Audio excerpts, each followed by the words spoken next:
Oh yeah, we're recording now. So can I ask you your name? My name is Alice, Alice Dablin.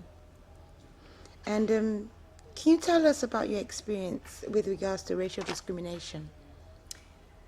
I used to work in the French school in South Kensington in London, and I was the first black French national teacher to come to UK and work into that school, qualified with what we call in France CAPES, to teach in secondary school and also in university under certain circumstances. And I work in the school, was not paid with the same salary than others, and was discriminated during an interview when I was called black.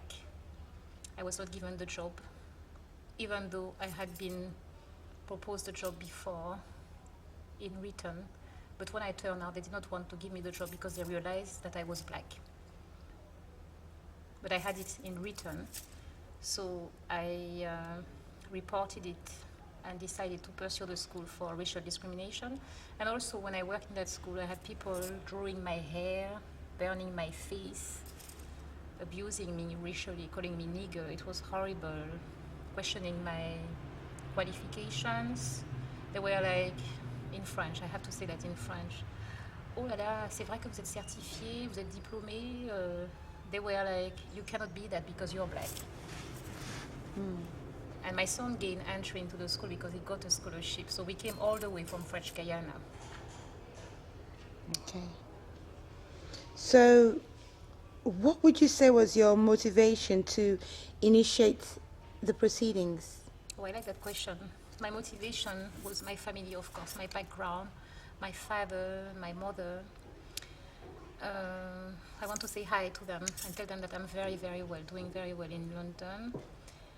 Because I come from a family when people are really, really educated, they know their rights. My dad worked hard and always told us that we can do everything. We are just like anybody else. So my family, my background, the sense of dignity that we have in my family is called Dublin in French, Dublin, and Dublin in English. We are very tough people, very focused. That's why I got my motivation. And also, I would say my strength, but also I knew that I could make a difference for others. So I refused to negotiate with them. And I thought if I am strong, determined, resilient, I'm going to change the system. I'm going to help black people who are here, living here, to get jobs in those companies when they are French and they are settled in London.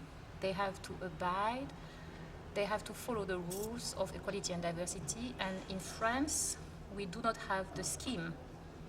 For instance, in France, some people will not employ you just because of your name, or you have a picture on a CV. Here you cannot do it.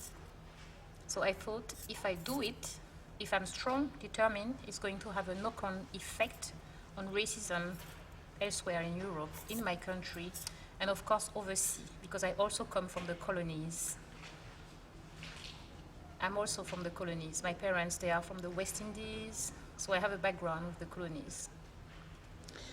Just taking you back a little bit, we talked about your history, is in what motivated you. We talked about your experience itself, but we haven't really discussed the proceedings. So what exactly happened? What has the proceedings been? What have you done? What occurred? What happened is that all the companies who are in UK now, they were forced to negotiate, in fact, and to change. Now they have an equality and diversity scheme. Like the school where I was discriminated, they would not have one, and the school had been running in UK, let's say for 50 years, 50, without any equality and diversity scheme. Now they have it. If you want to settle here, you must have an equality and diversity scheme. You must employ black people also in your company. They would not do it before. And the irony of that is that the French embassy had a job center where we would not be given the jobs while they were advertised. The companies would refuse us. But now the job center has been closed because the British system is saying that it's illegal, so they had to close it. Wonderful. So, how do you feel about the outcome? I feel good, really good. If I had to start again, I would do it right away. I feel really good. I'm really happy.